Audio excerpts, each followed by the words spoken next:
இத்தனை வருஷமா இந்த வீட்ல தனியா இருக்க. ஒரு நாள் கூட என்னால வீட்ல தனியா இருக்க முடியல. நீ எப்படி இத்தனை வருஷம் இந்த வீட்ல தனியா இருக்கியோ? உன் கஷ்டம் எனக்கு இப்பதான் புரியுது பார்வதி. யாரு இவர்? எனக்கு தெரிஞ்சவர் தான் பாரு. இவர் பேரு ராசிநாதன். இவர் பெரிய ஜோசியரா தான் வர சொன்னேன். ஒரு நல்ல வரன் உங்க பையனுக்கு அமைஞ்சிருக்கு. நீங்க எதிர்பார்த்தது எல்லாமே இருக்கு. அப்ப அவங்க கிட்ட பேசிருங்க. இதுல அவங்க போன் நம்பர் இருக்கு. போன் பண்ணி அவங்க கிட்ட பேசுங்க. சரிங்க. நான் அந்த வீட்ல இருந்த வரைக்கும் மீனா என்ன நல்லா பாத்துக்கிட்டாங்க. என் அம்மா கூட என்ன அப்படி பாத்துருக்க மாட்டாங்க. எனக்கு இந்த மாதிரி சென்டிமெண்டாலாம் பேச தெரியாது. பட் மீனா எனக்கு கூட பொறுக்காத சிஸ்டம் மாதிரி. என்னங்க அந்த பையன் இப்படி பண்ணிட்டு இருக்கான்? ஏதாவது பண்ணிக்க போறான். யாரும் போய் ஹெல்ப் பண்ண மாட்டேங்கிறாங்க. இங்க வாங்க. சரி நம்ம சொன்னா கேளுடா.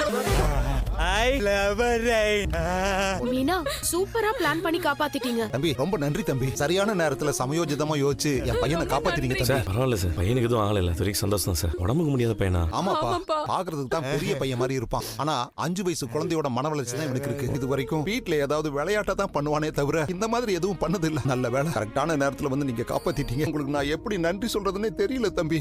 ரோகிணி வந்துட்டா. போங்க போங்க. ஏய் நீ கரெக்ட்டா ரெக்கார்ட் பண்ணிருப்ப. சரி இன்னைக்கு நீ மாட்னடி. என்ன சந்தோஷ், ஏதோ என்கிட்ட பேசணும்னு வர சொன்னீங்க. என்ன விஷயம்? இல்ல ரோஹிணி, மனோஜ் அப்படிலாம் எதுவுமே சொல்லல. நீதான் பாவம் மனோஜ ரொம்ப லவ் பண்ற. ஆனா அவன் அப்படி இல்ல. உன்னோட ஸ்மார்ட்னஸும் உன்னோட அழகும் அவனுக்கு தெரியவே இல்ல. அத ரசிக்கிற தகுதியும் அறிவும் அவனுக்கு இல்லவே இல்ல. அவன் ஒரு படிச்ச முட்டாள். அவனுக்கு உன் அருமை புரியவே இல்ல. ஆனா உன்ன ரோஹிணி, உன்னோட அழகு, உன்னோட ஸ்மார்ட்னஸ், உன்னுடைய உண்மையான அன்பை ஒருத்தரால புரிஞ்சுக்க முடியுது. யார பத்தி சொல்றீங்க? நான் என்ன பத்தி தான் சொல்றேன். என்ன சந்தோஷ், என்ன சொல்றீங்க? பாரு ரோஹிணி, மனோஜ் இருக்கானே, அவனுக்கு சொந்த அறிவே கிடையாது. அவங்க அம்மா என்ன சொல்றாங்களோ அதை கேட்டுதான் அவன் செய்வான். அவன் கேப்பார் புள்ள. அம்மா சொல்றத அப்படியே செய்வான். அதனாலதான் டைவர்ஸ் விஷயத்துல அவ்வளவு ஸ்ட்ராங்கா இருக்கான். இதுக்கு மேல நீ அவனை நம்பி எந்த பிரயோஜனமும் இல்ல. இந்த பாரு, எது எது எங்கெங்க இருக்கணுமோ அது அது அங்கங்க இருக்கணும். அப்பதான் அதுக்கு மதிப்பும் மரியாதை. தங்கம் நகைக்கடையில இருக்கு. அதே தங்கம் கறிக்கடையில இருந்ததுன்னு வையேன், அதை பாக்குறவங்க டூப்ளிகேட் நகைன்னு தான் நினைப்பாங்க. எதுக்கு இவன் சம்பந்தம் இல்லாம பேசிக்கிட்டு இருக்கான்? என்ன ரோஹிணி, எதுவும் பேசாம இருக்க? சந்தோஷ், நீங்க ஏதோ சொல்ல வரீங்க. பட் அது புரிஞ்சுக்கிற சிச்சுவேஷன்ல நான் இல்ல. எதுவா இருந்தாலும் ஸ்ட்ரைட்டா சொல்லுங்க. கரெக்ட் ரோஹிணி, நான் நேரா பாயிண்ட்டுக்கே வரேன்.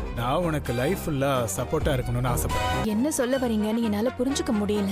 உனக்கு புரியல? உனக்காக மனோஜ் இருந்த இடத்துல நான் இருக்கணும்னு நினைக்கிறேன். ஏதோ ஒரு உண்மை இருக்குன்னு மட்டும் தோணுது. நான் உண்மையத்தான் சொல்றேன். எனக்கு ரொம்ப நாளாவே இந்த ஐடியா மனசுல இருக்கு. மனோஜ் உன்னை ரொம்ப மோசமா நடத்துறான். அவனை நம்பி உன் லைஃப நீ தொலைக்க கூடாது. உனக்காக நான் இருக்கேன். என்ன சொல்றேன்? எனக்கு கொஞ்சம் டைம் வேணும். நான் யோசிச்சுட்டு உனக்கு ஃபோன் பண்றேன். அதெல்லாம் ஒண்ணும் பிரச்சனை இல்லை. Take your own time. நல்லா யோசிச்சு பாரு. லைஃப்ல ஒரு விஷயம் நமக்கு செட் ஆகலன்னா நமக்கு செட் ஆகிற ஒரு விஷயத்தை நம்ம ஏத்துக்கணும். நான் சொல்றது உனக்கு புரியும் நினைக்கிறேன். நல்லா புரியுது. நான் யோசிச்சு கண்டிப்பா உனக்கு ஒரு பதில் சொல்றேன். நான் வரேன். மனோஜ், உன் வைஃப்னா என் மேலேயே இப்படி ஒரு பழிய போட பாக்குறல்ல?